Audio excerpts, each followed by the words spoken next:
ماں باپ سے اظہار ضروری ہے. یہ سارے وہ رشتے ہیں جن کو میرے نبی نے قرآن سنو ماں باپ کے لیے وَخْفِضْ لَهُمَا جَنَاحَ الذُّلِّ مِنَ الرَّحْمَةِ وَقُلْ رَبِّ ارْحَمْهُمَا كَمَا رَبَّيَانِي صَغِيرًا. ہاں ماں باپ کے لیے اپنے پر پھیلا دو, پر بچھا دو. کیوں بھائی, انسان کے پر ہوتے ہیں یا بازو ہوتے ہیں؟ بولو بھائی. باجو, تمہاری گجراتی میں بولو نا, باجو. باجو ہوتے ہیں نا, پر تو نہیں ہوتے نا. لیکن اللہ کہہ رہا پر بچھا دو, اپنے ماں باپ کے لیے پر بچھا دو. پر بچھانے کا کیا مطلب؟ میں بتایا کرتا ہوں کہ اس آیت کو کسی تفسیر سے میں نہیں سمجھا, نہ کوئی تفسیر والا یہ تفسیر کی طرف جائے گا. یہ جب میرا کالج کا ایک دور ہے, ایک تبلیغ کا دور ہے. کالج دور میں جب ہمارے گاؤں کے قریب دریائے راوی ہے, اس کے کنارے جنگل ہوتا بہت بڑا, اس میں ہم شکار کھیلنے جاتے تھے. ایک ایک ہفتہ جنگل میں پڑے رہتے تھے. تو ساتھ کھانے کا سامان, ساتھ سارے حشم خدم, اور ایک ایک ہفتہ ہم شکار کرتے. تو وہ تیتر کو لگتا تھا نا چھرا, وہ چھرے لگتے تو گرتا تھا, تو یوں اس کے پر یوں ہو جاتے تھے. میرے آنکھوں کے سامنے وہ تیتر نظر آ رہے ہیں, وہ یوں ایسے کرتے تھے اور یوں گردن ٹیڑھی ہوتی تھی. اور اس کا مطلب یہ ہوتا تھا کہ اب میں تیرے بس میں ہوں, ذبح کر یا چھوڑ دے, میرا بس ختم ہو چکا. تو آئے ہائے ہائے, قربان جاؤں قرآن کی خوبصورتی پر. میرا رب کہتا ہے اپنے پروں کو بچھا دے ماں باپ کے آگے, جیسے زخمی پرندہ تیرے آگے بچھ جاتا ہے کہ ذبح کر دو صاحب, بھون کے کھا یا کباب بنا کے کھا, اب تیرے حوالے ہوں. ایسے ہی ماں باپ کے آگے یوں ہو جا. کیا خوبصورت تعبیر کی. لا تقل لهما اف, اون بھی نہ کر. آپ نے فرمایا کاش میرے والدین ہوتے. تمنا کی. 2 مہینے کے تھے ماں کے پیٹ میں تو باپ کا انتقال ہو گیا, یا اور نہیں تو میری ماں تو ہوتی, میری ماں تو ہوتی. اور میں عشاء کی نماز کے مصلی پہ کھڑا ہوتا اور میں سورۃ فاتحہ شروع کر چکا ہوتا, اور ادھر سے میری ماں کہتی محمد, تو میں ماں کے لیے نماز توڑ دیتا. میں کہتا لبیک یا اماں. حج کا سفر ہے, 63 سال عمر ہے, ماں کو فوت ہوئے 57 سال گزر چکے ہیں. آپ حاجیوں کے ساتھ ابوا سے گزرتے ہیں. 10 میل آگے بستی ہے, پہلے قبر آ جاتی ہے. آپ نے احرام باندھا ہوا ہے, سر ننگا ہے, اپریل کا مہینہ ہے. ماں کی قبر سے گزرے 57 سال میں آدمی کیا کچھ نہیں بھول جاتا. لیکن میرے نبی کے دل کا زخم اسی طرح بھرا نہیں ہے, اسی طرح تازہ ہے. آپ اونٹنی سے اتر گئے اور ماں کی قبر کے سرانے آ کے یوں بیٹھے, گھٹنے اٹھائے اور ہاتھ یہاں رکھے اور سر دیا گھٹنوں میں ایسے, اور یوں سر نیچے کر کے جو روئے ہیں جیسے چھوٹے بچے روتے ہیں. آپ نے دیکھا چھوٹے بچے گھروں میں ایسے روتے ہیں. ہم بھی بہت روئے اس طرح گھٹنوں میں دے کر, تو میرے نبی گھٹنوں میں منہ دے کر جوں روئے, جوں روئے, جوں روئے, کئی گھنٹے روتے رہے. سن 2000 میں حضرت آمنہ کی قبر کی زیارت کے لیے پہنچا. ڈھونڈتے ڈھونڈتے اللہ نے پہنچایا, ایک رہبر کو ساتھ لیا. وہ پہاڑوں کے اندر وہ قبر ہے, تو وہ اندر ہمیں لے گیا. راستہ کوئی نہیں تھا, جس کو پتہ ہو وہ پہنچا سکتا ہے, ویسے کوئی نہیں جا سکتا. کالے پہاڑ, چھوٹے چھوٹے, کانٹے دار جھاڑی. ایک پہاڑی ہوگی اتنی اونچی جتنی آپ کی چھت ہے, اس کے اوپر باقی پہاڑ تو ایسے تھے, نوک نکلی ہوئی. وہ اوپر فلیٹ تھا, کوئی 10 بائی 10 تقریباً. وہاں میرے نبی کی ماں آرام کر رہی تھی. تو میں نے چاروں طرف دیکھا تو 2000 یعنی صرف 12 سال پہلے جنگل ویرانہ وحشت، 1400 سال پہلے یہاں کیا ہوگا؟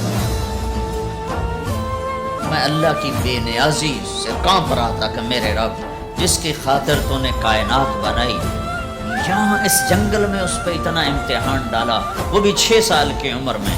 باپ دیکھا نہیں، بہن کوئی نہیں، بھائی کوئی نہیں، خالہ کوئی نہیں، کوئی ساتھی کوئی نہیں۔ 3 دن بعد یہ موت آتی تو مکے میں آتی تو کئی سینے سے لگاتے، 3 دن پہلے یہ موت آتی تو مدینے میں آتی، کئی سینے سے لگاتے، مدینے سے بھی نکالا اور مکے سے بھی دور کیا، اور جنگل کے اندر صرف 25 سال کی عمر میں اما آمنہ رضی اللہ تعالیٰ عنہ پہ موت نے وار کیا، اور اللہ کے نبی گھبرا گئے۔ 6 سال کے بچے کو سمجھ میں نہیں آ رہا کہ یہ کیا ہو رہا ہے۔ حضرت آمنہ بول نہیں پا رہے، مجھے لگتا ہے غالباً ہارٹ اٹیک ہوا ہوگا۔ 3 افراد، والدہ، خادمہ ام ایمن اور میرے نبی، اور حضرت آمنہ یوں تڑپ رہی تھی، ایسے پہلو بدل رہی تھی، تڑپ رہی تھی، اور آپ سہمے ہوئے بیٹھے تھے اور سمجھ میں نہیں آ رہا تھا ہوا کیا ہے۔ پھر حضرت آمنہ نے آخر میں اپنے آپ کو، ہارٹ اٹیک میں بولا نہیں جاتا، مجھے ہوا تھا تو مجھے پتہ ہے بولا نہیں جاتا، آخر بجھتی شمع بھڑکی کا بیٹا ہر زندہ نے مرنا ہے، ہر جوانی نے ڈھلنا ہے، لگتا ہے میرے جانے کا وقت آ چکا ہے، ولد تو طہرن، تو ایسا پاک ہے کہ تیرے ذریعے سے سارا عالم پاک ہوگا۔ اور شمع بجھی اور چھوٹا سا معصوم بچہ ماں کے سینے پر سر رکھ کے جو رویا ہے، کاش تم اس جگہ پہ ہوتے، اس خوبصورت ملک میں، تم ابوا کو کیسے جانو، اور میں تمہیں کیسے بتاؤں۔ میں ہزاروں دفعہ یہ قصہ سنا چکا ہوں، مجھے ہر دفعہ رونا آتا ہے کہ میں وہاں اپنے آپ کو محسوس کرتا ہوں کہ ہائے یہاں اس جگہ اتنا بڑا امتحان، اور صرف 6 برس کا، کون وہاں قبر بنانے آیا؟ کوئی گزرے ہوں گے، ویسے تو کسی کے بس میں نہیں وہاں قبر بنانا۔ جب پہاڑ سے نیچے اترے تو ہمارے نبی پھر بھاگے۔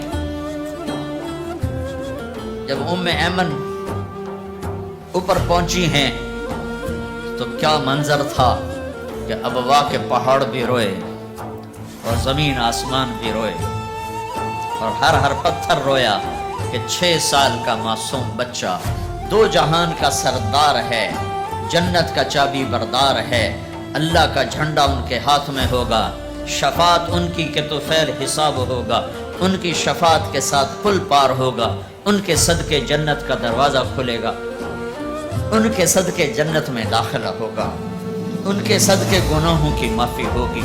اور اتنی بڑی ہستی والضحیٰ واللیل اذا سجا کا ٹائٹل لینے والا، وما ارسلناک الا کافۃ للناس بشیرا ونذیرا کا ٹائٹل لینے والا 6 سال کا بچہ، مجھے دیکھو ماں کی قبر کو سینے سے لگایا ہوا تھا اور اس کے اوپر لیٹے ہوئے تھے۔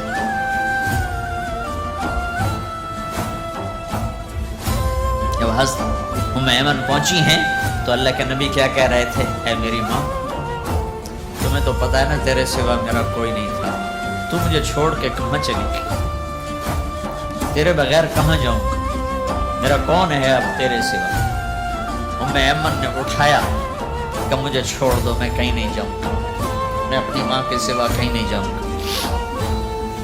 کھینچ کے اٹھایا، نیچے لائیں، اونٹنی پہ بٹھایا، 3 راتیں مسلسل روتے روتے یہ سفر ہوا۔ ہائے ہائے، کوئی آنسوں کو، آگے کوئی خالہ نہیں بیٹھی، باپ بھی نہیں بیٹھا ہوا، بھائی بھی کوئی نہیں، بہن بھی کوئی نہیں ہے، کوئی نہیں جس کے گود میں سر رکھ کے اب یہ بچہ سوئے، تنہائیوں کے ساتھ اب بسیرا ہے۔ تو میرے نبی کا کھانا پینا چھوٹ گیا، کچھ نہیں کھاتے تھے سارا دن، زمزم کے پانی کے چند گھونٹ پیتے تھے اور تنہا بیٹھے رہتے تھے۔ تو اس پر آپ نے یہ کہا کاش میری ماں ہوتی تو میں ایسی خدمت کرتا کہ اس کے پیچھے نماز بھی توڑ دیتا۔ ماں باپ کا ایک مقام ہے، دین بتاتا ہے، صرف پیسہ ہی بنانا سب کچھ نہیں ہے، اور بھی دکھ ہیں زمانے میں محبت کے سوا، راحتیں اور بھی ہیں وصل کی راحت کے سوا۔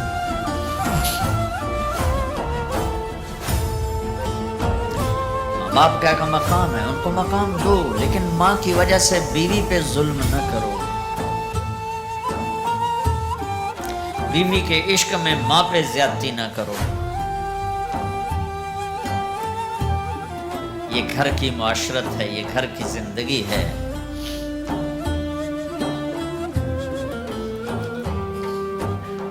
حضرت نعمان بن حارثہ بن نعمان دو صحابہ کے بارے میں آتا ہے کہ جیسی انہوں نے ماں کی خدمت کی اور کسی نے نہیں کی، ایک حضرت عثمان، ایک حارثہ بن نعمان۔ حارثہ بن نعمان کے بارے میں تو آپ نے کہا میں جنت میں گیا تو میں نے قرآن کی تلاوت سنی، تو میں نے کہا یہ کون تلاوت کر رہا ہے؟ کہا جی حارثہ تو مدینے بیٹھا ہے، یہاں تلاوت کیسے؟ تمہیں سنانے کے لیے کتنا بڑا سپیکر لگا ہوا، ساتویں آسمان پر جنت ہے۔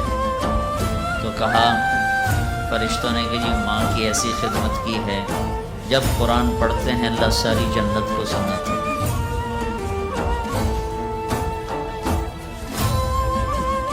تو جن کے والدین یہاں ساتھ ہیں وہ انہیں غنیمت جانا، ان کی خدمت کرو، کبھی عرش پر، کبھی فرش پر، کبھی ان کے در، کبھی در بدر، ہمیں عاشقی تیرا شکریہ میں کہاں کہاں سے گزر گیا، کبھی راستوں میں تنہا، کبھی ہوں ورود صحرا، میں جنوں کا ہم سفر ہوں، میرا کوئی گھر نہیں ہے۔